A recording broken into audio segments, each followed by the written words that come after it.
Alhamdulillahi Rabbil Alamin wa bihi nasta'in wa la udwana illa 'alal zalimin. Subhanaka la ilma lana illa ma 'allamtana innaka antal alimul hakim wa la haula wa la quwwata illa billahil aliyyil azim.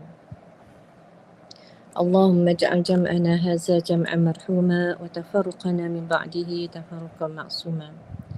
Ya Allah, ya Tuhan kami, jadikanlah perjumpaan kami pada pagi ini adalah perjumpaan yang diberkati oleh-Mu, dan perpisahan kami selepas ini adalah perpisahan yang diampunkan oleh-Mu. Amin amin ya rabbal alamin.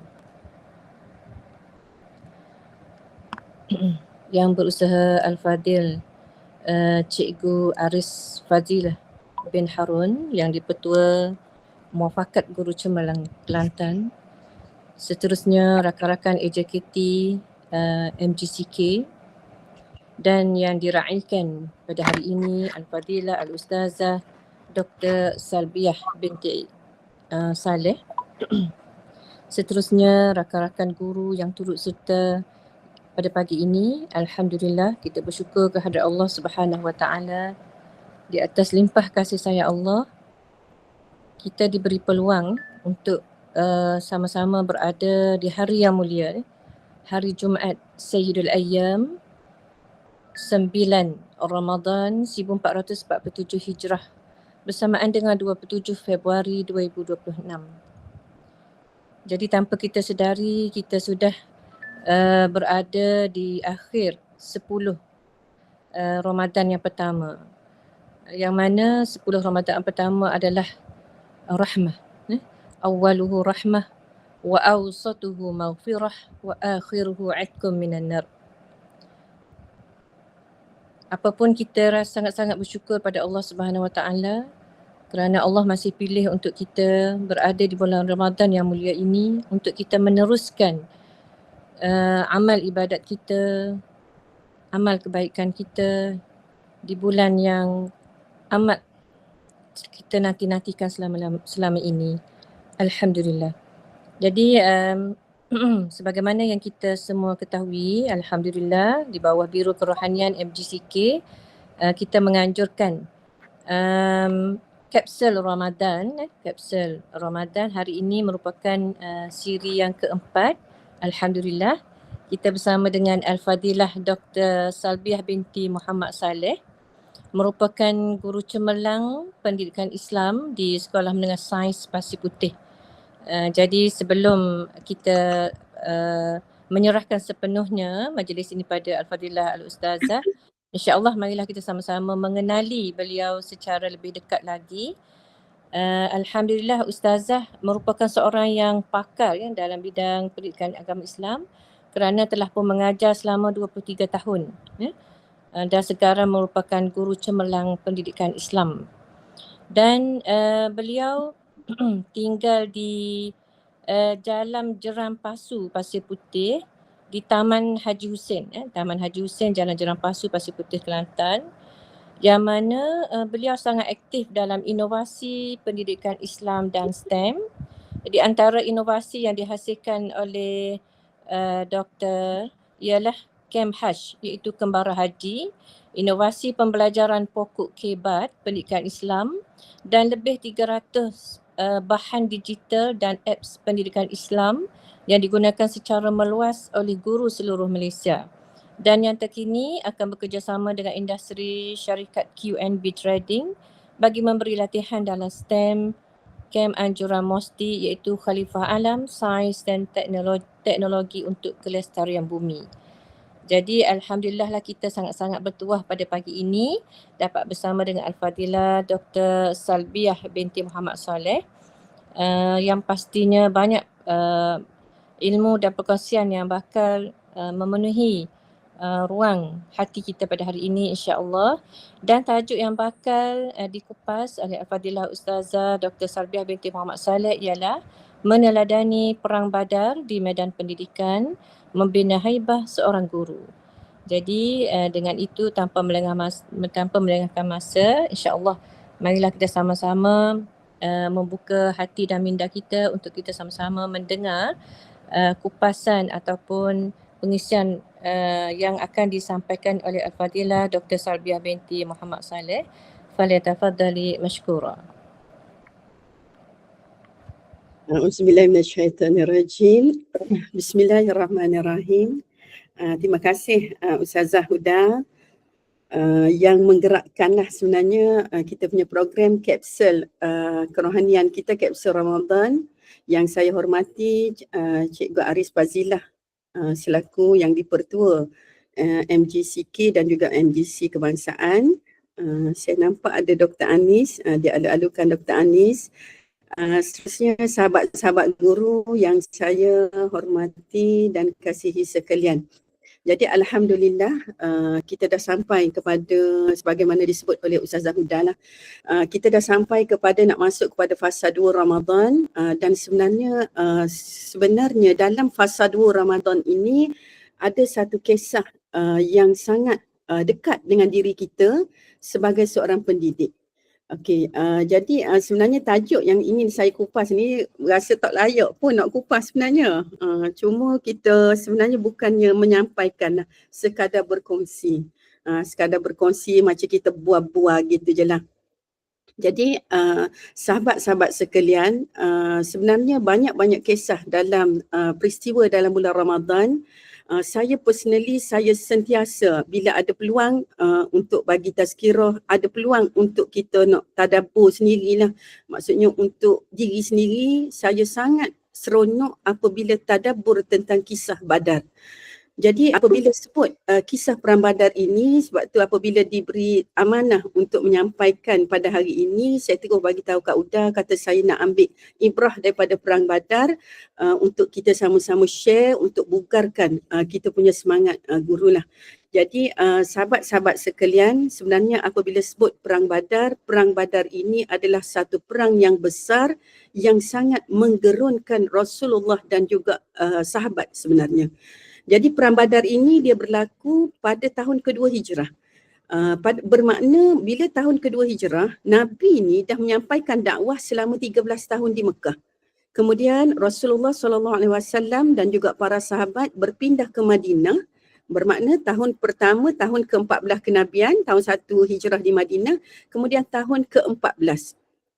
Apabila tahun 14 dan juga tahun ke-15 lah, sebab 13 tahun di Mekah, lagi sebakinya 10 tahun adalah di Madinah. Jadi dalam fasa Nabi Rasulullah SAW membina satu negara, Rasulullah juga sebenarnya sedang mengintai peluang untuk tengok balik apa yang musyrikin Quraisy dah buat kepada orang Islam, dan sebenarnya Perang Badar ini adalah perang kelima dalam sejarah Islam, tetapi merupakan perang pertama yang dipimpin oleh Rasulullah SAW.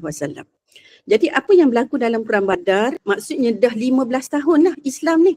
Dah 15 tahun Nabi berdakwah, Nabi membina kekuatan.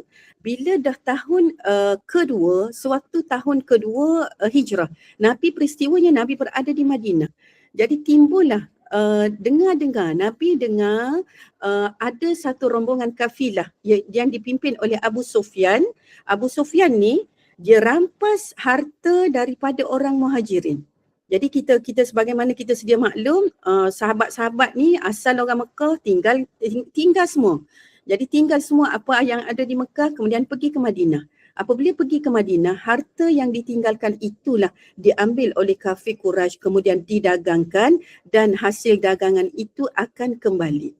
Jadi Rasulullah mendapat berita Abu Sufyan ni bersama kafilah dia 40 orang bawa barang dagangan dari Syam, bawa ke Mekah. Jadi sewaktu itu Rasulullah menghantar kaum muslimin nak sekat balik kafilah tu. Jadi sewaktu nak sekat itulah sampai Rasulullah dan para sahabat ni sampai ke satu tempat nama dia Badar. Badar ni sebenarnya di antara Mekah dan juga Madinah. Jadi di waktu pertengahan Badar ni dia adalah satu lembah. Satu lembah yang kalau kata nak berperang sebenarnya sangat sukar. Situasi itu sangat getir sebab lembah itu kalau kata nak kena naik bukit, kena turun cerun, jadi sangat sukar. Dan apabila sampai kepada musyrikin Quraisy bahawasanya orang Islam ni dah sekat dah.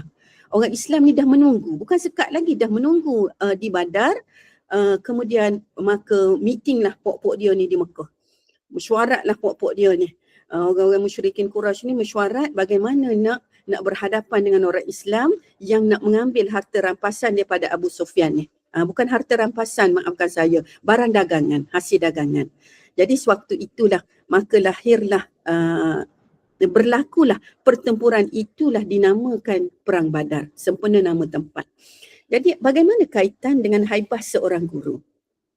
Apa yang saya nak sebut hari ini, sewaktu Perang Badar, Badar ini adalah orang Islam berdakwah dalam keadaan berperang, pergi ke medan perang dalam keadaan serba kekurangan.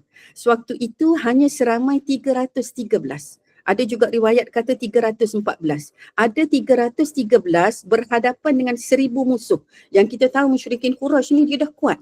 Memang dia dah tempat asal dia tu dia dah kuat. Dan sedangkan Nabi ni baru nak membina negara, baru nak membina pengikut, baru nak membina umat di Madinah. Jadi secara logiknya mustahil untuk menang. Tapi apa Allah sebut dalam surah Ali Imran, sesungguhnya Allah telah menolong kamu dalam perang Badar sedangkan kamu dalam keadaan lemah. Jadi apa yang kita boleh ambil, orang Islam ni, maksudnya kita sebagai Muslim, kita bukan menang atas dasar kuantiti. Jadi apa yang kita menang itu adalah berdasarkan kualiti. Bukan kerana kelengkapan, bukan kerana kebilangan. Tapi adalah kerana iman, disiplin dan kepimpinan. Jadi apabila refleks balik kepada kita sebagai seorang pendidik, bila kita dalam medan pendidikan, kita bukan nak berhadapan dengan tentera Quraisy. Kita bukan nak berhadapan dengan orang yang jahil seperti Quraisy, tapi kita berhadapan dengan anak-anak murid kita yang pelbagai ragam. Jadi kalau Rasulullah di medan perang Badar, sahabat-sahabat memegang pedang, memegang tombak, memegang senjata, maka kita dengan buku kita, dengan marker dan silibus kita. Dan kita tengok bagaimana Rasulullah SAW ini memimpin tentera Badar, sahabat ini dalam satu saf yang tersusun. Jadi bagaimana kita dalam kelas kita itulah sebenarnya medan pertempuran kita. Dan medan pertempuran itu adalah bergantung kepada kita sebagai pendidik. Maksudnya apabila kita masuk dalam kelas, cara kita organize kelas, cara kita memimpin anak-anak didik kita, itulah penentu sama ada pelajar kita tu akan berjaya di dunia sahaja ataupun dia akan berjaya di dunia dan juga akhirat. Dan apabila menyebut tentang haibah, haibah ni bahasa mudahnya hebat, wibawa. Dan kita tengok bagaimana haibahnya Islam sewaktu di Perang Badar, 13 tahun tambah dengan 2, 15 tahun. Jadi sebagaimana level kita lah sebagai seorang pendidik, kita bermula dengan DG41, kita macam bodoh-bodoh lagi dia. Takut-takut, gedebar, nak masuk, tak tentu arah, nak buat preparation pun rasa. Guna ilmu masa kita belajar dulu je lah. Ilmu di universiti, ilmu pedagogi. Tapi akhirnya rupanya bila masuk ke kelas, begini rupanya yang sebenar. Jadi dalam tempoh kita adjust itu, sebenarnya kita tengah membina kompetensi. Dan apabila dah fasa kedua, lebih daripada 10 tahun kita berkhidmat, dan saya pasti di kalangan sahabat-sahabat kita dah lebih daripada 20 tahun pun ada, dah menjangkau ke pencen pun ada, bermakna bukan lagi kisah kita nak bertatih-tatih. Kisahnya adalah kita membina haibah, membina satu karakter yang kita bukan nak kita ni adalah guru yang digeruni. Bukan orang tengok kita, anak murid tengok kita ni gerun, takut, lari. Tapi haibah seorang guru itu adalah guru yang dihormati. Okay. Jadi bukan yang ditakuti, tapi kita membina haibah kita adalah sebagai guru yang berwibawa. Sebagaimana Rasulullah SAW membina haibah sebagai daripada sebagai Rasulullah kemudian menjadi pemimpin di Madinah untuk pemimpin negara Islam, dan akhirnya membina haibah Rasulullah itu memimpin medan peperangan. Yang asalnya Nabi ni, kalau kita tengok latar belakang baginda bukanlah lahir daripada family yang berperang. Berbanding dengan Khalid Al-Walid, kita tahu daripada kecil lagi dah bermain senjata, tapi tidak Nabi. Tapi atas dasar kepimpinan, atas dasar apabila menyebut pimpinan, apabila menyebut pimpinan, Maksudnya haibah itu kita perlu ada di segenap segi. Jadi apa yang berlaku dalam perang Badar, Rasulullah membuat satu persiapan. Tak ada, saya selu anak ni.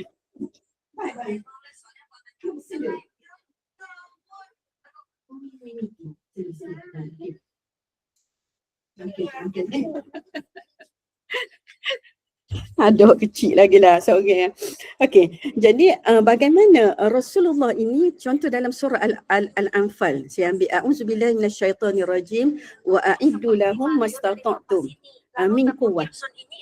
Dan sediakanlah untuk menghadapi segala kekuatan yang kamu mampu. Jadi bagaimana Rasulullah masuk ke medan perang walaupun bilangannya 313 tapi baginda masuk tidak kosong. Persiapan itu apa adanya. Jadi bagaimana kita sebagai pendidik, kita sebagai seorang guru, persiapan kita ialah bukan senjata.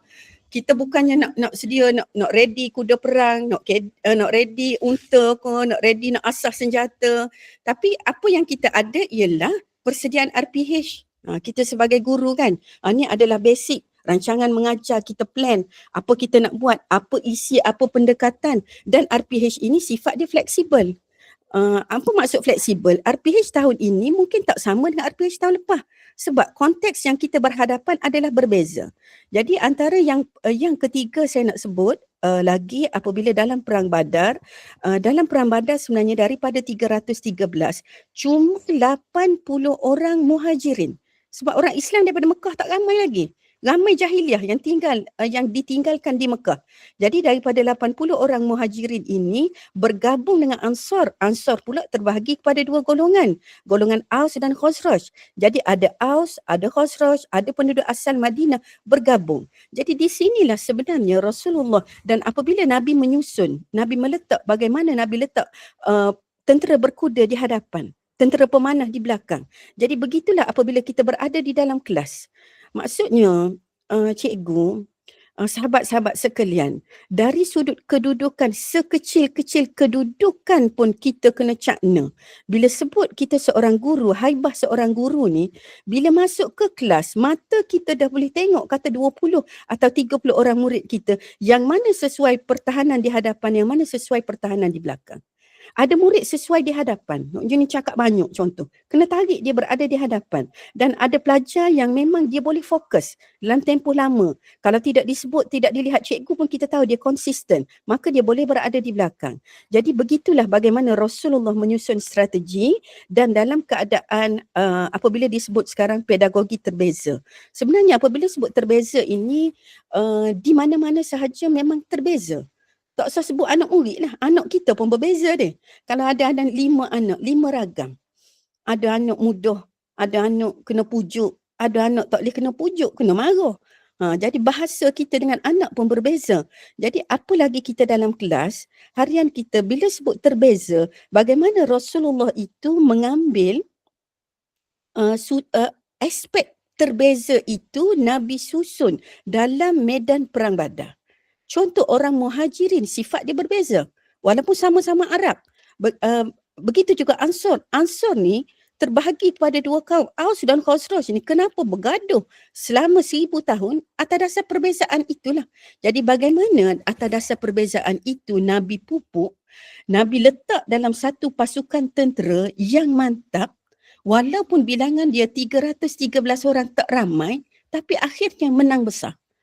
Kita menang dalam perang Badar. Jadi apa yang saya nak share, saya nak maksudnya kita sama-sama fikir balik. Kita sama-sama fikir, saya pun fikir. Dalam kekuatan kita dalam kelas, contoh kalau kita kata, kalau kita berada di sekolah, memang sekolah kita ni lama dah tak naik ataupun makin turun. Tapi bagaimana kita nak guna kekuatan yang kita ada dengan amanah yang diberikan. Contoh kalau kata 25 orang sekelas, tahun ni 4 orang. Okey, aku jaga budak 100 orang ini, bagaimana aku nak susun sebagaimana Nabi menyusun dalam medan peperangan Badar. Jadi sekiranya kita berjaya susun, berjaya merancang strategi dengan baik, sewaktu kita melangkah masuk sahaja ke kelas, sebenarnya kita tengah membina haibah. Haibah ini dia tidak mari dengan mulut. Haibah ini cukup Maksudnya kalau kata kita pelajar, depan kita adalah pelajar. Apabila kita masuk, anak-anak pelajar dah bersedia. Anak-anak pelajar dah mula diam. Anak-anak pelajar dah tahu dah. Okey, apa cikgu ni akan buat? Kalau aku bercakap, apa cikgu ni akan buat? Kalau aku tak siap homework, apa cikgu ni akan buat? Dan aku dah tahu dah bila cikgu ni masuk, ayat pertama yang dia akan mulakan ialah dia akan tanya pembelajaran lepas. Jadi daripada situ, kesediaan pelajar itulah membina haibah. Dan haibah ini dia tak boleh sehari dua. Dia adalah konsistensi. Dia konsisten. Maksudnya tak boleh hari ni kita ambil cakna pasal student. Hari esok mari kita tak molek, kita pun ada masalah apa-apa, masuk buat tak tahu. Tak boleh. Jadi haibah ini sebenarnya bermula dengan kompetensi. Maksud kompetensi ni adalah kalau kita contoh kalau sahabat-sahabat mungkin ada di kalangan kita ni yang daripada guru cemerlang, pensyarah cemerlang dan juga mungkin tengah yang memohon tapi ataupun yang tidak memohon tapi sebenarnya cemerlang, cuma tidak memohon. Jadi sebenarnya dalam satu item yang perlu ada adalah kompetensi. Jadi kompetensi yang atas kertas itu adalah yang dinilai dalam on paper. Tapi bagaimana kita mempersiapkan kompetensi kita dalam kelas? Okey, sebagai contoh, saya ambil balik dalam kisah perang Badar tadi. Katalah sewaktu nak berperang, sahabat Nabi ni, orang Islam ni lah kata nak memanah. Nak letak alat memanah dekat busur pemanah pun tak erti. Nak kukak nak buat tubik, nak buat keluar alat pemanah tu pun tersangkut lah kita kata. Ataupun nak guna pedang pun tumpul. Jadi begitulah apabila musuh melihat, dia terus ada satu rasa, oh ni adalah tentera yang tidak kompeten. Jadi apabila kita berada di hadapan student kita, contohlah benda paling basic lah, kata kita nak pasang LCD. Kalau kita pun kukak lah, maksudnya kita pun tak ada kemahiran, kita pun tak boleh, ataupun nak apa-apa, awak buatlah, saya tak erti lah. Sebenarnya daripada situlah kita telah menurunkan haibah kita. Walaupun sekecil-kecil benda. Sebab pelajar ini dia melihat. Jadi nak tak nak, kita perlu bersedia dari sudut segala segilah. Sebab kompetensi ini dia sentiasa dilihat. Haibah seorang guru ini, dia akan dilihat. Semakin kompeten, maka semakin ada satu rasa daripada pelajar kepada kita bukannya nak ujuk, nak riak, tidak. Sebabnya apabila datangnya haibah ini, sahabat-sahabat guru, dia akan memudahkan kita untuk mengajar. Kita bukan lagi nak mendidik dengan kadar menjerit. Kadang-kadang pendidikan kita itu adalah dengan sekadar melangkah. Macam kita duduk sekolah dulu dia, ingat zaman kita sekolah rendah ke. Ada cikgu ni bila kita dengar je tapak kaki dia, kita dah rasa gerun. Daripada duk main, duk lompat-lompat, duk buah, duk gapo-gapo tu, tahu dah lepas ni ada cikgu matematik akan masuk, cikgu ni masuk. Jadi dah bersedia dah. Kita nak persediaan itu. Jadi di situlah haibah ini perlu sentiasa dibina dari semasa ke semasa. Dan haibah ini adalah bukan milik sesiapa. Dia bukan milik GC, dia bukan milik YDP, dia bukan milik ustazah, bukan milik ustaz. Boleh sesiapa saja. Setiap daripada kita boleh membina haibah dalam bidang pendidikan dengan cara kita melengkapkan kompetensi. Dan sebagaimana haibahnya tentera Islam itu, bila dah lebih 10 tahun, kalau dulu perai kaluh sampai aku kena keluar daripada negara sendiri, dia halau sebab tak ada apa-apa. Memang tak ada kompetensi. Bukan cerita awal itu adalah untuk kompetensi. Cerita awal itu sekadar nak berdakwah, sekadar nak menanam iman. Tapi bagaimana Allah ini grow, Allah itu membina. Bagaimana Rasulullah itu membina haibah Muslim, daripada Muslim sekadar mengucap 2 kalimah syahadah, haibah itu dibina sehingga mukmin menjadi orang yang beriman, yang betul-betul taat kepada Allah Subhanahu Wa Taala, patuh perintah Rasulullah dan akhirnya membina kompetensi yang hebat. Mahir dalam peperangan, mahir bercakap. Dan kita tengok sebagaimana Abdul Rahman bin Auf, dia tinggal semua apa yang ada di Mekah, bagaimana dia membina kompetensi dia di Madinah. Dan kita perlu faham apabila sebut perang, walaupun kita kata orang Islam tak ada apa-apa, tapi takkanlah tak ada bajet. Mesti ada bajet, mesti ada peruntukan untuk bina alat peperangan, untuk bagi latihan. Daripada bajet itu datang. Bajet itu datang daripada yang golongan hartawan ni lah.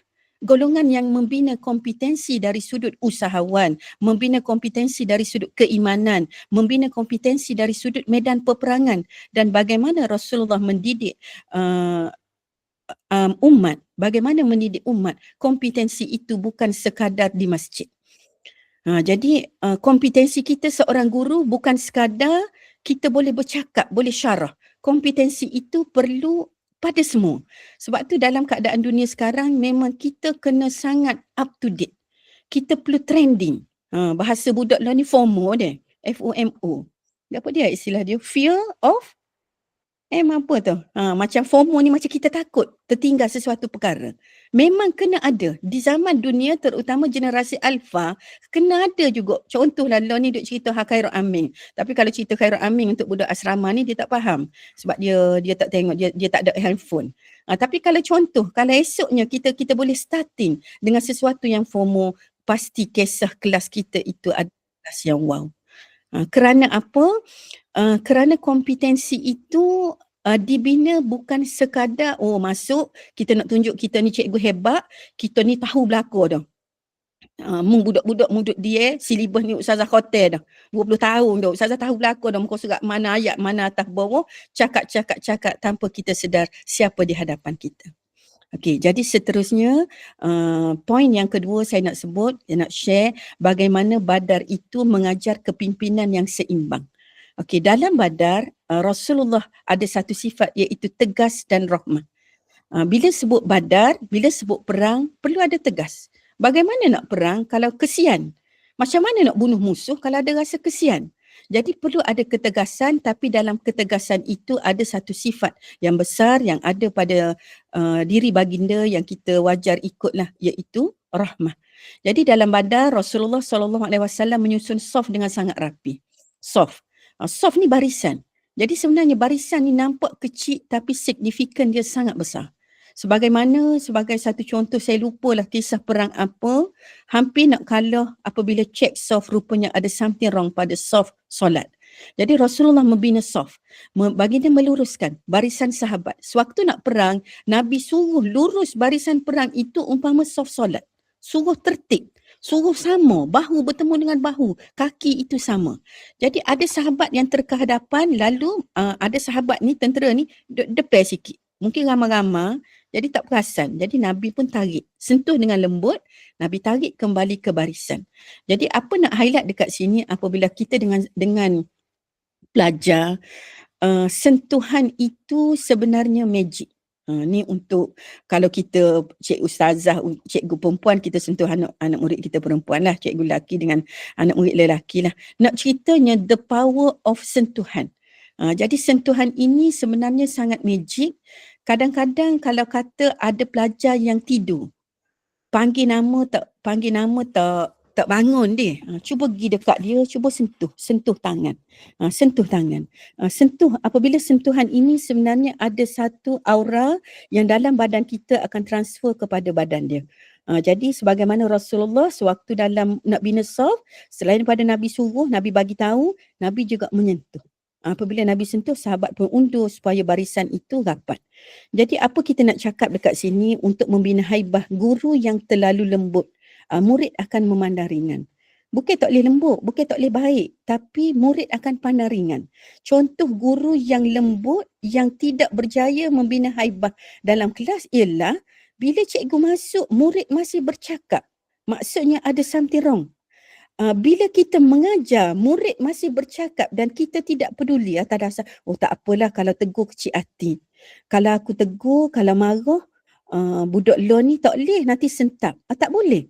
Jadi itu adalah, maka murid pun akan dia akan letak satu benchmark kepada kita. Cikgu ni tak apa. Cikgu ni tak apa. Cikgu ni kalau tak siap homework dia tak apa. Okey, kalau mengatuk sebentar, mari cikgu ni. Tunggu mari cikgu Big M. Contoh ataupun mari ustazah. Tak apa kalau ustazah San mari dia tak marah. Tak apa. Kita tidur waktu dia. Okey, kalau homework waktu ustazah tak apa. Jadi apabila kita terlampau lembut, sebenarnya lembut itu dikategorikan dalam negatif, iaitu tidak cakna. Sebenarnya bukan lembut yang baik tapi tidak cakna. Tetapi kalau kita keras sahaja, masuk marah, masuk ngepek, pelajar tidur, panggil nama, denda, suruh berdiri ataupun tak siap homework, panggil letak dekat perhimpunan sebagai contoh, tampal nama dekat mana-mana. Apabila terlampau keras juga, murid juga akan memberontak. Jadi apa yang Rasulullah ajar kepada kita, kita mesti lembut tapi dalam keadaan ketegasan, kerana dalam haibah itu tegas dan kasih sayang ini dia akan datang serentak. Jadi untuk seterusnya dah 8.30, saya ambil lagi satu poin saya rasa yang kita rasa boleh kita share lah sama-sama.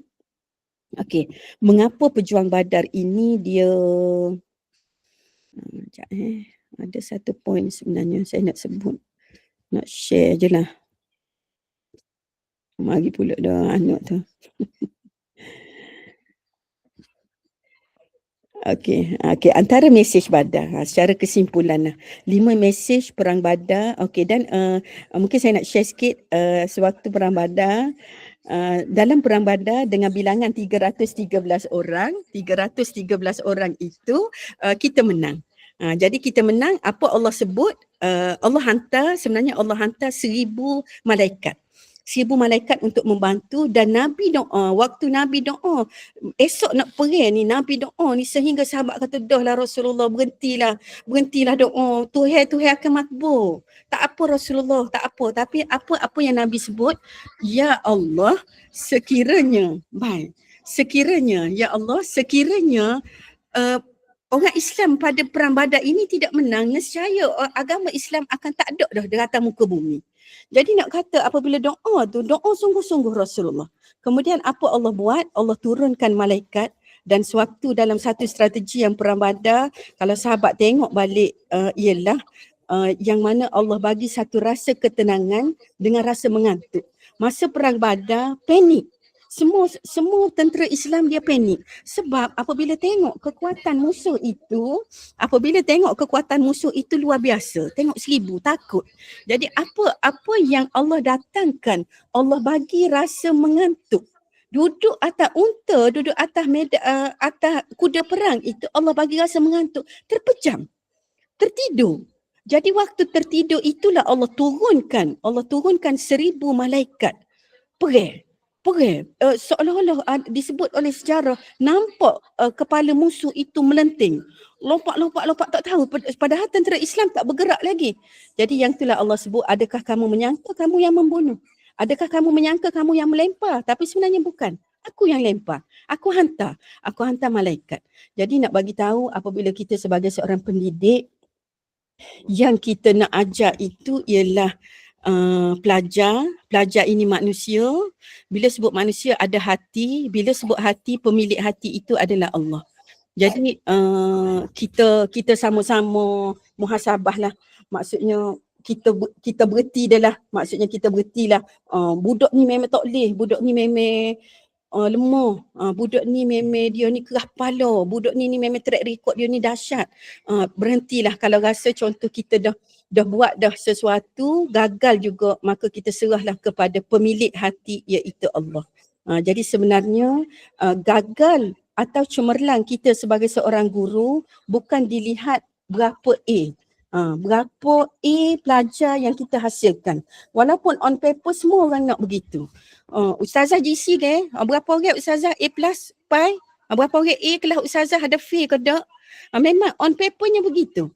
Tapi sebenarnya apabila kita berada dalam kelas, kita sahaja tahu apa yang kita buat untuk student kita. KPI yang paling besar adalah apabila anak didik kita nanti, bila dia keluar, dia bukan sekadar membawa A yang tidak membawa erti apa-apa, tetapi kita nak apabila dia keluar, kita menanam satu sifat amanah dalam diri dia, kita tanam satu sifat ihsan dalam diri dia. Andai kata dia menjadi sesiapa sahaja, dia jadi engineer, dia jadi doktor, ataupun sekadar dia berniaga tepi jalan, dia adalah orang yang membawa satu amanah, satu nasihat yang kita pernah bagi kepada dia dulu, doa yang kita hantar kepada dia dulu akan sampai kepada dia, dan dia boleh bawa sampai bila-bila dalam hidup dia. Itulah sebenarnya haibah seorang guru. Yang paling kita doa adalah haibah itu akan berterusan sehingga kita jadi saksi lah. Maksudnya jadi saksi apa yang kita buat pada hari ini, berapa mungkin beribu dah kot anak murid yang kita hasilkan dengan didikan kita, ILEO kita ni, ILEO kita, usaha kita, otak kita, kita kata kita tu lah, tapi dalam masa yang sama kita sebenarnya Allah bantu kita. Jadi semoga hasil yang kita ini sewaktu kita nak berhadapan dengan Allah besok di padang mahsyar, anak-anak didik inilah yang akan menjadi saksi kita. Dan haibah yang sebenar adalah haibah di padang mahsyar, haibah yang kita bina sewaktu di dunia ini, akhirnya bila berada di padang mahsyar kita ada satu rasa haibah, kita tak ada lagi rasa takut nak berhadapan dengan Allah sebab kita tahu anak-anak didik inilah yang akan menjadi pelindung kepada kita esok. Jadi rasa setakat tu sahaja, maaf bergeruk-geruk. Kalau tak sampai maksud, saya, dekatnya muka saya. Saya minta maaf. Jadi apa yang baik itu datang daripada Allah Subhanahu Wa Taala, segala kekurangan daripada diri saya sendiri. Aku qauli hadza, astaghfirullah li wa lakum. Assalamualaikum warahmatullahi wabarakatuh. Waalaikumsalam warahmatullahi ta'ala wabarakatuh. Jazakillah khairan kasiran diucapkan kepada Al-Fadilah Ustazah Dr. Salbiah binti Saleh.